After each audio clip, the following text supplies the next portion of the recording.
Welcome to Collaborative Conversations in Wellness. I'm your host, Kendra Raymond, wellness coach, intuitive healer, and founder of Me Time Healing and Wellness. In this series, I'll be discussing multiple modalities of alternative and traditional therapy with some of my most trusted wellness partners. Our hope is that these conversations will educate you and introduce you to the vast array of practices that are available for you to find your personal balance. We wish you all the best in wellness and hope that you enjoy this series as much as we have enjoyed creating it for you. All the best in wellness.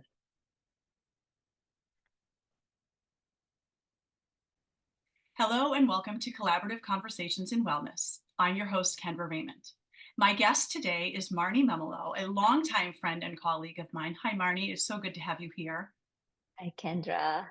So I'm thrilled to have you here. We're going to talk today about Ayurvedic medicine and nutrition. So I was first introduced to that, 2009 when I did my teacher training with Kim. Marnie and I are from the same yoga teaching lineage through Kim Valerie's Yoga Spirit Studios. And as part of our training, we're first introduced to Ayurveda.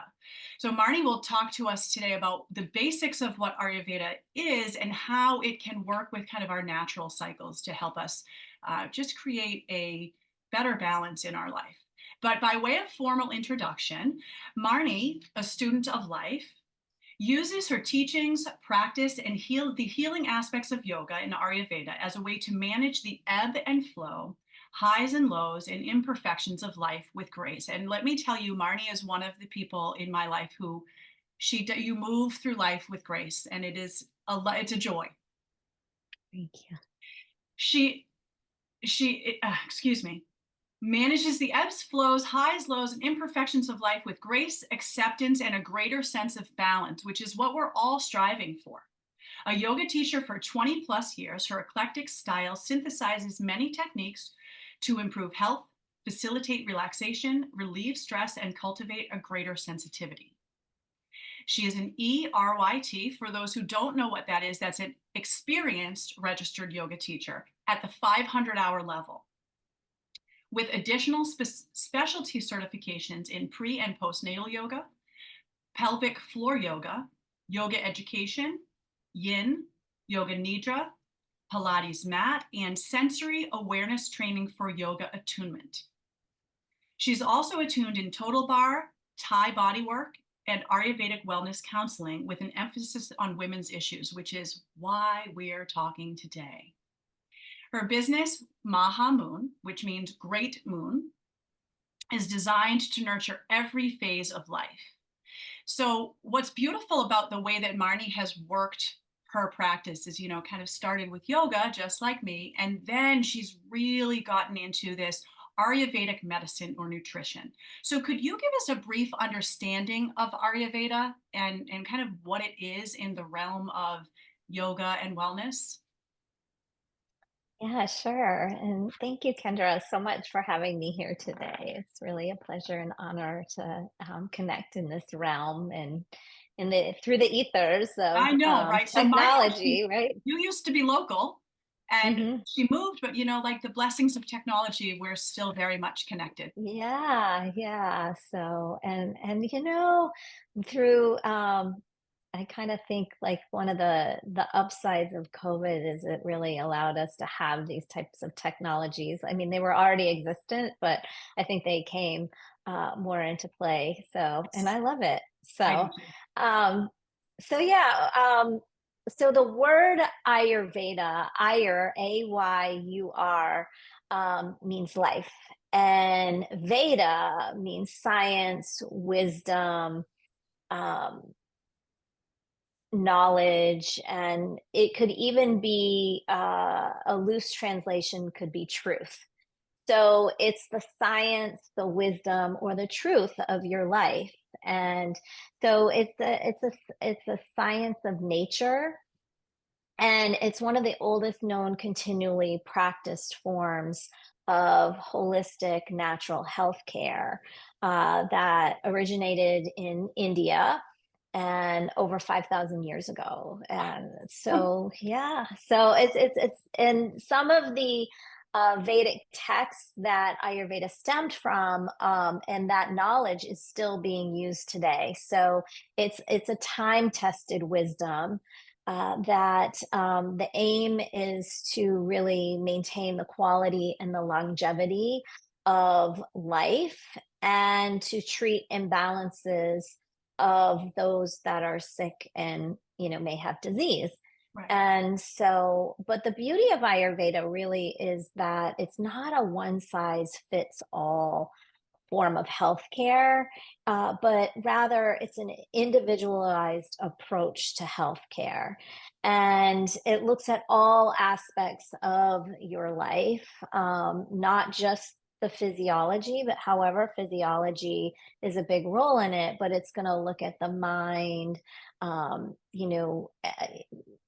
and beyond that as well, Yeah. subtle energies in the body Mhm. as well. So Ayurveda employs a variety of modalities, such as looking at biorhythms and your how the body responds to light dark cycles or those circadian rhythms. It looks at diet, it looks at herbal medicine, psychology, in a wholesome lifestyle, as well as it incorporates therapeutic body work to address the root cause of imbalances and disease, which is specific to the individual's mind body constitution. Yes. And so I'll go into a little bit more detail about that mind body constitution, which makes Ayurveda so unique. And so, um, the Sanskrit word for our mind body constitution is prakriti. And so we can learn how to maintain balance of the physiology through understanding our prakriti. And when we understand our unique body constitution, then we can establish an appropriate life regime that includes appropriate diet. We can understand which diseases that we may be prone to. And then we can, and understanding which diseases we may be prone to, then we can cultivate a structure for preventative treatment. Yes. And so it's based on prevention as well. And so it holds us accountable for our actions, and so which is really unique as well. So we can take greater charge of our health, um, and with that we can achieve a greater sense of harmony at subtle levels, and from there we can add life to our living. Yeah, I love that. Add life to our living. I actually, so the last episode that I did was with my chiropractor, and she used a very similar phrase. And I'm not quite certain what it was at this time, but that is really the goal, even of this whole series that I'm doing, is to speak with professionals who can help others figure out what's going to resonate with them to add life to their living. And Ayurveda, for me, I mean, I've worked with you and you do your spring cleanses. I think you also have offered a fall one in the past. Am I correct? Hmm. Okay. hmm Yeah, and I'll And get what into that that a helps me little do bit is, more too. yeah. And so, like, seasonally, I can really kind of step back, pause for a moment, take a look at how I'm feeling physically, mentally, emotionally, and how I can literally nourish myself to come back to balance if one of those areas in my triangulation of wellness is out of whack. So Yeah. just the eating protocols and the circadian rhythm protocols have been very, very helpful. And what I have found, so my next question is, are there Ayurvedic, or could you speak to some of the Ayurvedic protocols for hormone balance, specifically for women as we age? Mhm. Yeah, absolutely. There are absolutely, different Ayurvedic principles that can carry over to help for hormone balance. And what I will say is that it's always helpful to work with an Ayurvedic health coach, or an Ayurvedic practitioner or Ayurvedic doctor to understand your unique prakriti or body type to address any specific issues that you may have currently or have had in the past, to really determine a more specific approach based on your unique case. Yes. Um, However, what I will say is that following Ayurveda's three pillars of health can really make a huge difference in preventing and correcting imbalances, and especially hormonal health. And the vast amount of my work as an Ayurvedic health coach is dedicated to coaching individuals on these three pillars of health, which are really diet, sleep, and stress management. So, and I can go into a little bit more detail about that, like how Ayurveda explores that if you'd like. So, I mean, you know me, Marnie. I am all about learning. What I love about Ayurveda is it really is a mindfulness practice. So mhm, it's just for me the perfect sister science to yoga. And that's why it mhm. has resonated with me for as many years as it has. It's kind of one of those branches. It's almost intertwined. So if you could touch on a little bit of those points, a few of those points, that'd be great. Absolutely. So, when we look at diet, it's, eating for your unique body type. So, which foods would you want to favor based on your body type? And which foods would you want to avoid? So, someone that has more of an airy body type that's light in nature, really um, small bones, Almost like thin and willowy. yes. Yes. Okay. So that body type is probably going to need more building in their diet. Yeah. So, you know, healthy fats, um, I would say more grounding root vegetables, Yeah. things like that in their diet. Where someone who is of a stronger build, a larger boned, more curvaceous, I would say they would need more lightening tissues. And these are sort of Mhm. generalizations, but at the same time, just understanding your body type so you know which foods, because you know what? You may be able to eat something and, it affects you one way where somebody else eats the same exact food and it affects them a completely different way.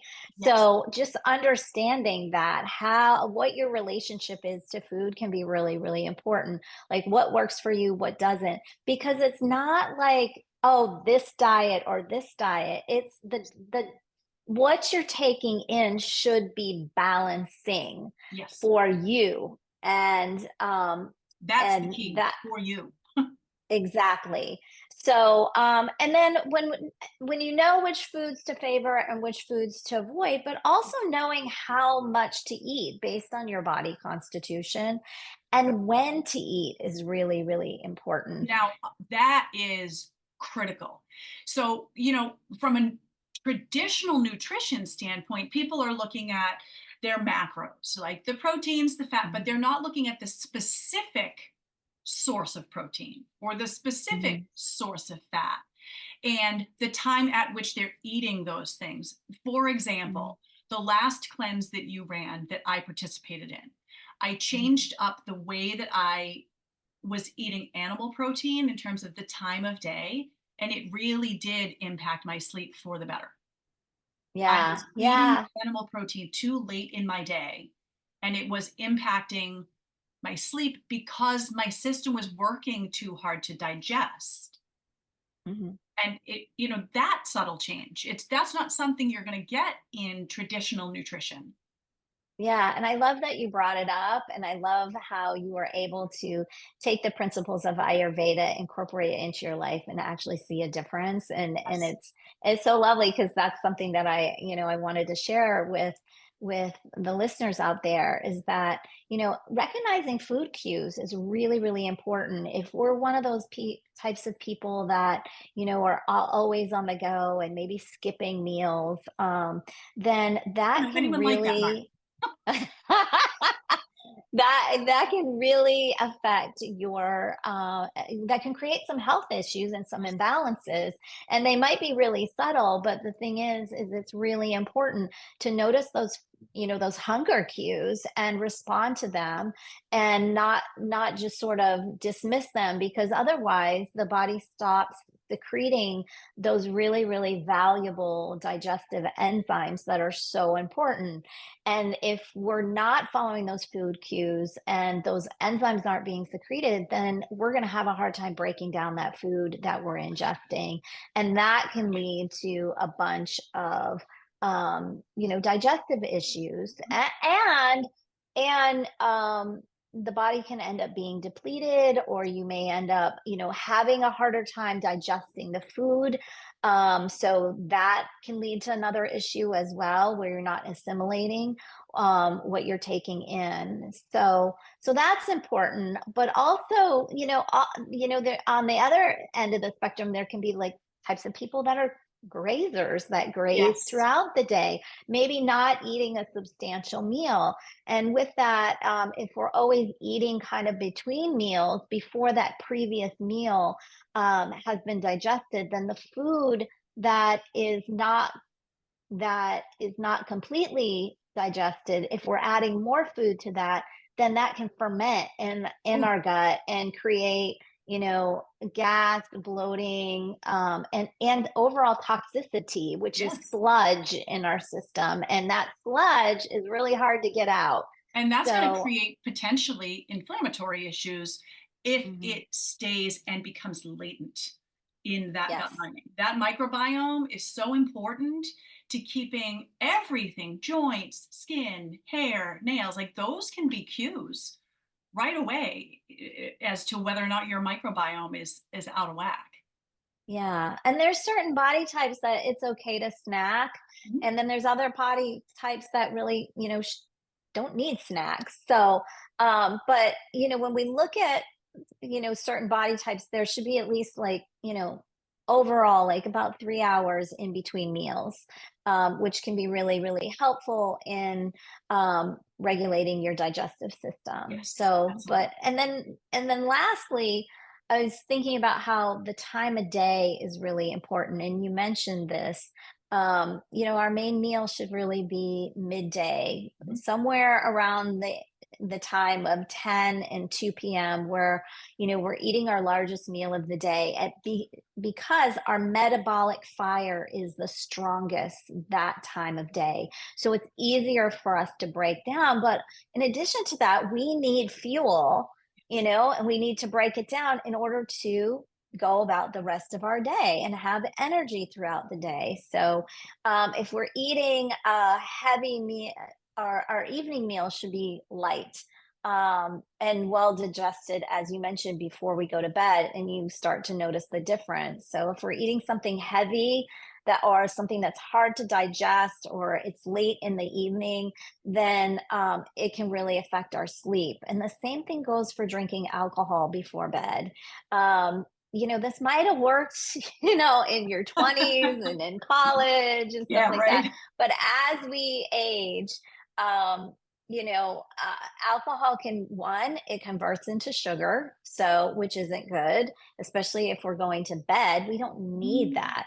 right. The other thing is, alcohol really makes the mind agitated. Mhm. And so it might help us to relax, but at the same time, at a certain point, it's going to agitate the mind as we start to process it. It's because it has a drying and a heating effect. It's almost like And you're going to crash, yeah, after, you relax and then boom, that sugar crash hits and the chemistry starts to spin a little.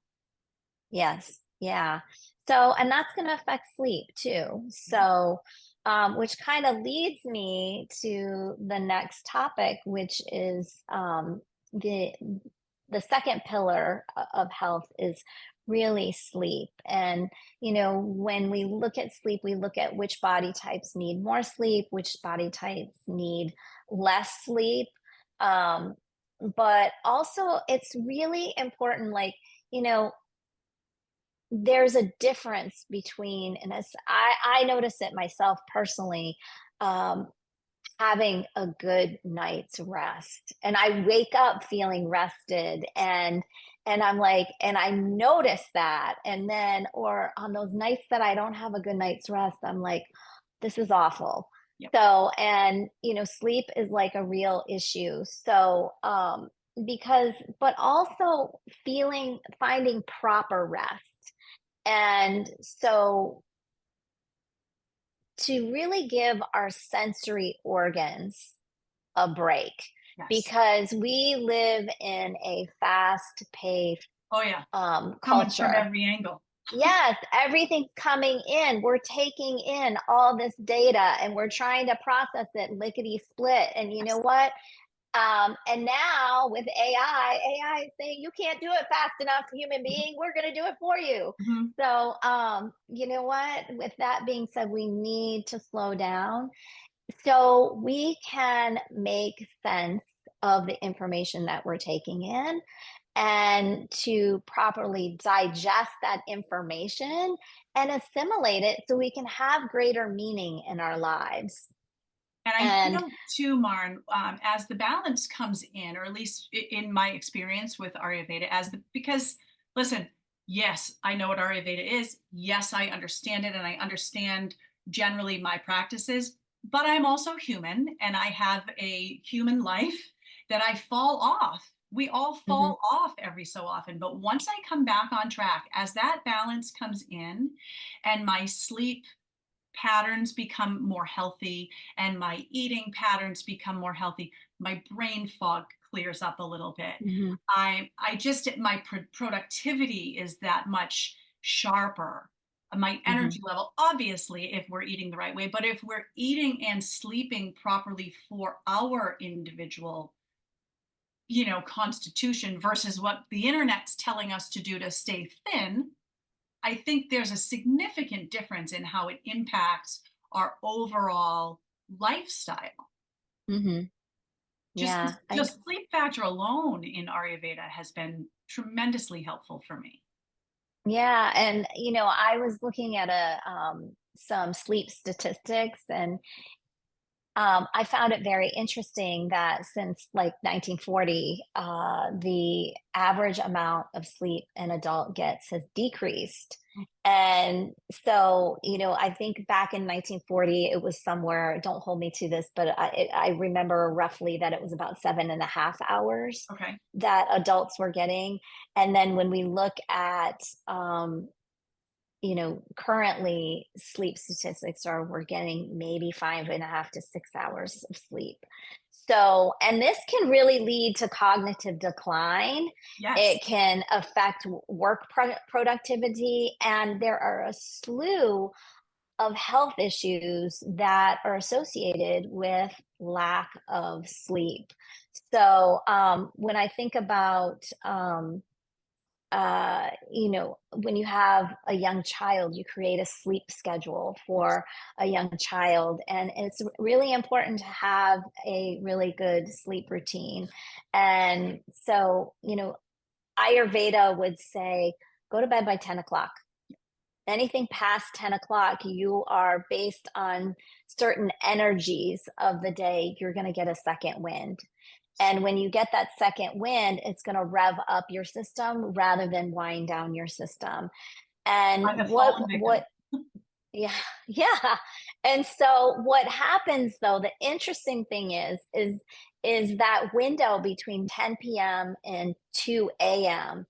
is a highly paradoxical time, because we think we should be sleeping, we're not doing anything, but what's happening in that window while we are sleeping is so valuable to our state of health, because what's happening is the organs are getting a rest. as I mentioned, the sensory organs, but also the visceral organs.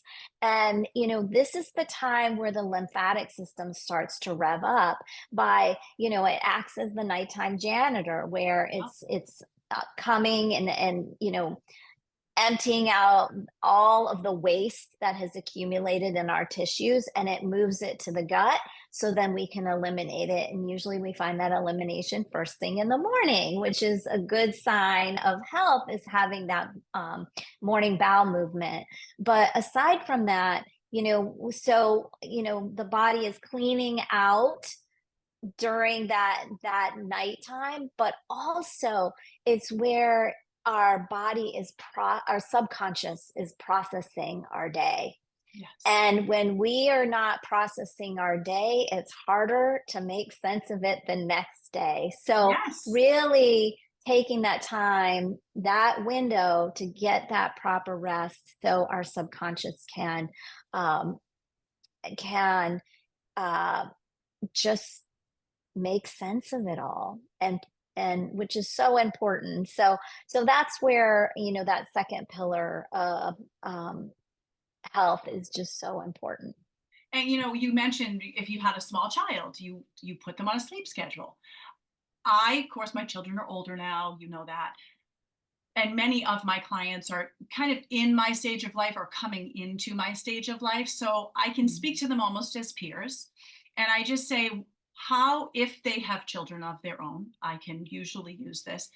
How would you want your child to be treated in this moment?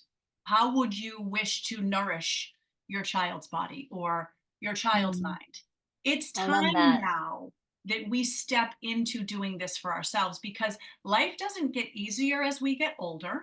So the more we can do to balance ourselves and become strong physically, mentally, and emotionally, the better off we're going to be for all the people around us. So the sleep cycle alone is, I feel, for aging women in particular, so important, because it really, that cognitive function piece can be nasty if you're not sleeping well. Yeah. And then not nourishing properly on top of it. Yes, I totally agree. And, throughout, being in my 50s right now and moving through that change of life with perimenopause, that's where, the hormones are going wild. And, it is a delight, let me tell you. Yeah. And so just, finding that sleep schedule, and, there's so much, it's interesting that, I would say that, electricity is a modern convenience, but it also can be a hindrance. And by that, I mean that we have, we have the ability to function 24 hours a day just by the flip of a switch. And however, we start to, there's a disconnect with nature at that point, because we're not following those light dark cycles, those circadian rhythms. So as the sun is setting, our body is supposed to be winding down for the day, and as the natural light starts to decrease, hormones in our body such as melatonin starts to increase to help induce sleep. Yes. However, if we are exposing ourselves to fluorescent lighting or blue lighting by flipping on all the switches in our house, or by being on our screen, and that's blue light that is, once again, decreasing that amount of melatonin secretion, which is keeping us awake. So really, again, that sleep schedule, that adult sleep schedule, can be really, really important to aligning yourselves with those rhythms of nature to bring about a greater sense of balance. Yes. And you also mentioned that is it the third pillar is stress management? Yeah. With this being a kind of a sister science to yoga, at least that's how I always explain it to people. Can you explain some of the stress management piece of Ayurveda to us? Yes. And I totally agree that, Ayurveda is often considered the sister science of yoga. They both come from this same Indian philosophies, so to speak, where yoga is, we think of yoga as the physical aspects, but actually, through yoga postures and really technically yoga asana. However, yoga is actually a science of the mind. And when we look at Ayurveda, as I defined before, it's the science of your life. So the lifestyle practices that help you to really cultivate that the higher consciousness that yoga strives for in the mind. You need, if you are going to follow that yogic path, so to speak, you need a strong foundation in Ayurveda of health, Yes. in order to, you know, re, achieve higher states of consciousness in the mind. So you need that baseline of health, and that's what Ayurveda is that foundation. So, but that's why Ayurveda is highly inclusive, and it takes an integrative approach to health, where it not only allows for its own principles, but it also looks at stress management through yoga, through pranayam, which is breath work, through meditation, journaling and self-reflection through journaling, being in nature. That's how you align yourself with nature, being in those rhythms of nature, finding a creative outlet as well, or such as something like dance or art, or, anything, gardening, something that piques your interest, something It's that's not work. It's inspirational not to you. necessarily cerebral. One of the things that I talked about with my chiropractor is we're dealing with a world where we're constantly like here or right here on our computer. Something is in front of us that we're in our brain. Something that brings you outside of your brain and more, or outside of maybe that logical and really processing side of the brain, and just kind of brings you into that state of peace. For some people it's running, not for me, but for some people it's running. Whatever it needs to be that gives you that space and that peace to process a bit more and to be a bit And more. the one thing and running can be very important. However, what I think Ayurveda would say is also finding that balancing it out to where it doesn't become excessive, and balancing it with stillness. And that's where the yoga and the meditation can really come into play, is finding that sense of stillness. Because when we look at hormonal balances, and I'll just bring up a really great book I've been reading that I want to recommend to everybody. And this is, I get nothing out of it other than just sharing.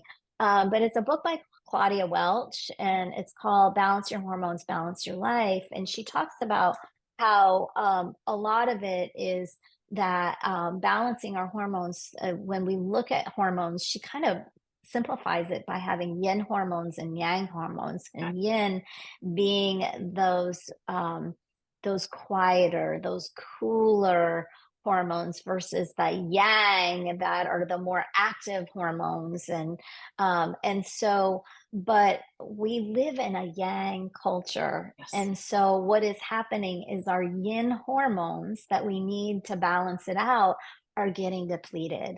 So, stillness, quietude, being in nature, are all very, very valuable for balancing our hormones. And so, and I would also add to that is having a spiritual practice. Through, yoga is a spiritual practice.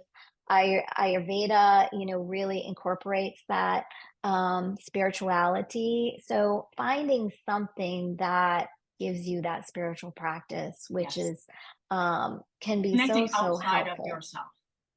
Yeah. So if you were to if you were in an elevator and you had to nutshell like a key takeaway point of Ayurveda. Why is Ayurveda, in your opinion, an important practice for folks looking to find balance? What is the key takeaway of Ayurveda for folks, if you had one? I mean, a balance comes to mind for me. Mm-hmm. Balance, Yeah. triangulation of kind of body, mind, spirit. Yes. And I think also there's a key principle that Ayurveda uses where it says like increases like. And so I like to think of like a scale, Mhm. right? And if you have too much of one thing, like increases like, it's going to tip the scale. Ah, Okay. So Ayurveda says the opposite quality brings balance. So, and so so maybe an example of that would be, you know what, if you have a desk job and you've been sedentary all day, or and because of that desk job, you've been indoors all day, then maybe the best thing to bring balance is to go outside, spend some time in nature, breathing fresh air, moving your body, that quality. Or something like I'm a little bit nervous because, well, I'm very excited, I'm actually going on vacation soon, but because of that, I'm like, oh my goodness, what's my diet going to be like, am I going to fall off the wagon?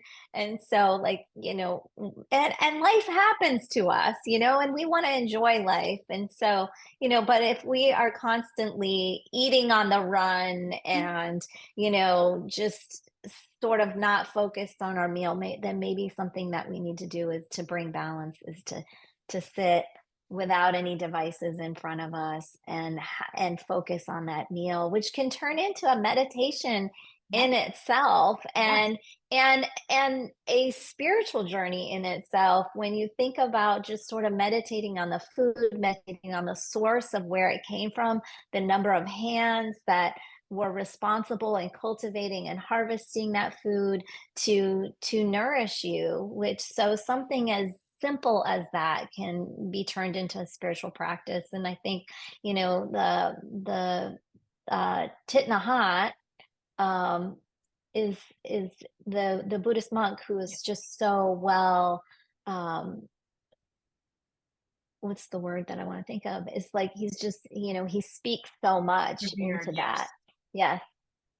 Well, Yeah. so for me, and I just want to use this as an example. So that key takeaway, the reason I go for the key takeaway is if somebody's, fast forwarding through this, or they're coming to the end of their drive, if they can get to the end and we say, okay, for Ayurveda, it's really about taking a step back, looking at your lifestyle, and just find maybe one thing in your day that's not working and find the opposite and try that. Just even in that, like you said, step outside, get up from your desk and move, or go to sleep earlier, shut your screen off. One simple change in your life. I always start with what doesn't work and then I move my way to what does work, because sometimes I don't know what's going to work.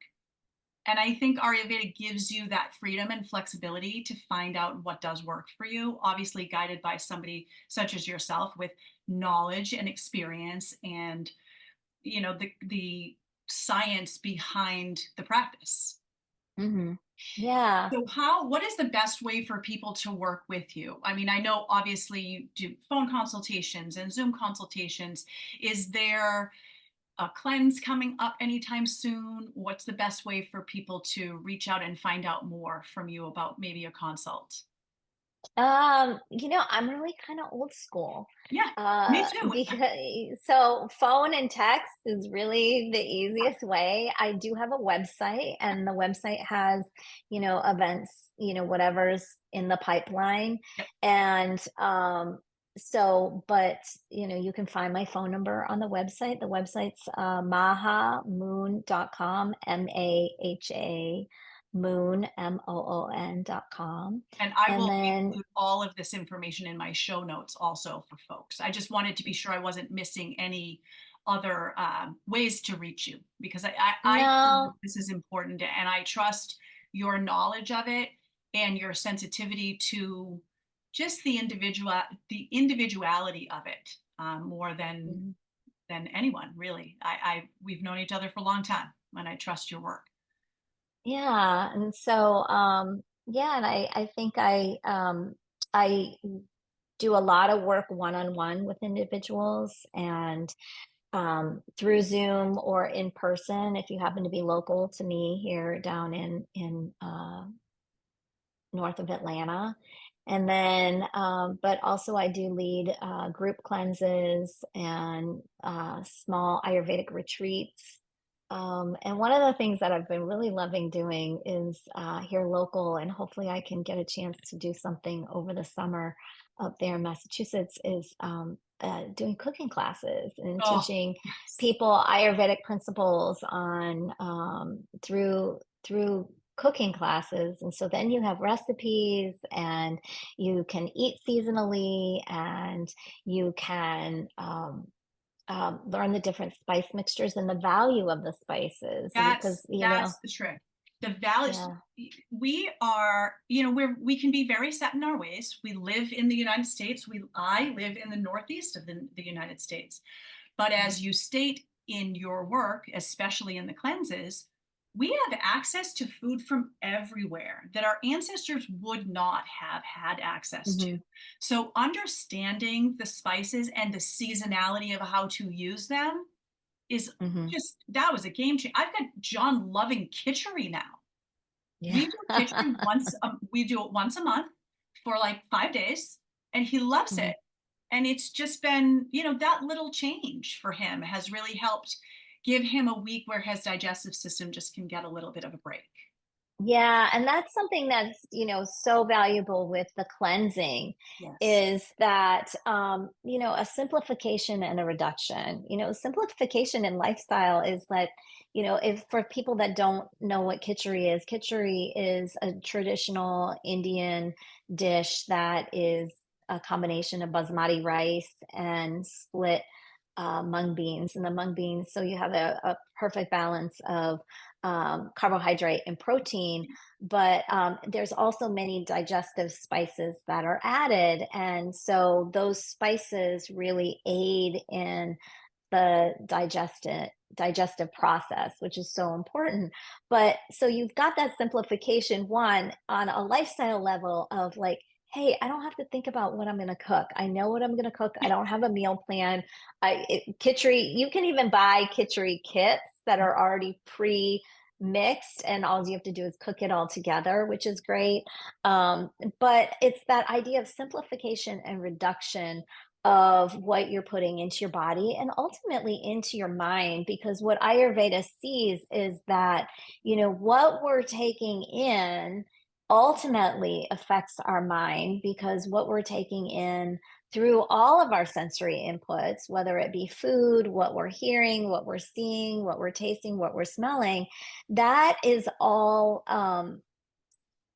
it gets turned into consciousness. Yes. The cells in our bodies have consciousness. So, but when it comes to cleansing, the body knows how to get rid of waste. We already talked about that when I spoke about the lymphatic system, and at night, pulling toxins from and waste from the cells and delivering it to the gut.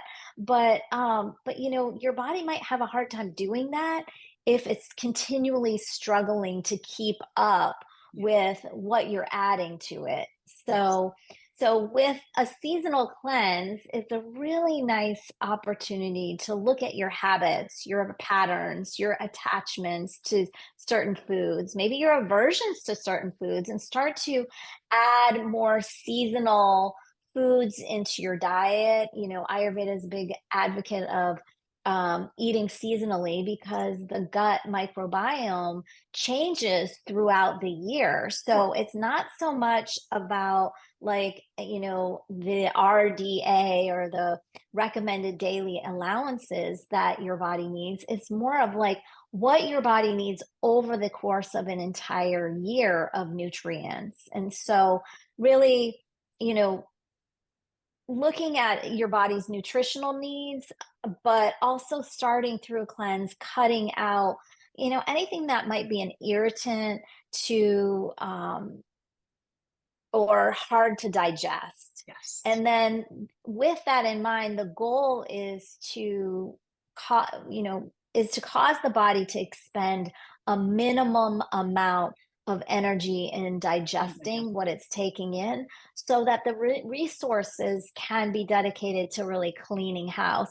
And that not only goes, these seasonal cleanses not only goes for the food that you're taking in, it's also taking in, like, what information are you taking in? Are you taking in, like, you know, toxic media, or violent media that you're taking in? Or what are your relationships like, and how can you reevaluate relationships in your life to are there certain things that need to go away in order for you to de-stress your system? So this is all really, really important.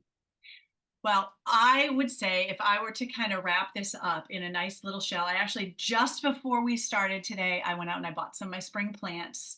So I think of Ayurveda as this perfect, we start kind of in the gut lining with this beautifully fallow field, say, and we just keep nourishing it so that we can continue to flourish and develop. And, as we find those little brown spots on our leaves, we can make a shift so that we become healthier again. So it really Yeah. is just it's like gardening of your life. Yeah, I like that. Yeah. Well, Yeah. so I'm going to share your information. Something that I've been doing recently, when I actually have quite a few folks with some gut health issues that come to me. So we're balancing Mhm. out the energy around those. But you will probably be getting a few little knocks on your or phone calls from some of my clients as I provide them with your information, because I do think that many of them would benefit from a more holistic approach to the way that they nourish themselves in all ways. Yeah, well, I love that, and I'm happy to help. So thank Well, you so much, Kendra. thank you so much, Marnie. This has been great. If there's anything that I missed, feel free to send me links. I'll put them in our show notes. And yeah, you'll be hearing from my folks soon. So I Yeah, really and as appreciate it. always, it's always a pleasure spending time with you. Thanks, Marnie. Have a great afternoon. You too. Bye bye. Bye. Thank you for listening to this episode. We hope that you learned something new to guide you on your wellness journey, and look forward to having you back for future episodes in the series.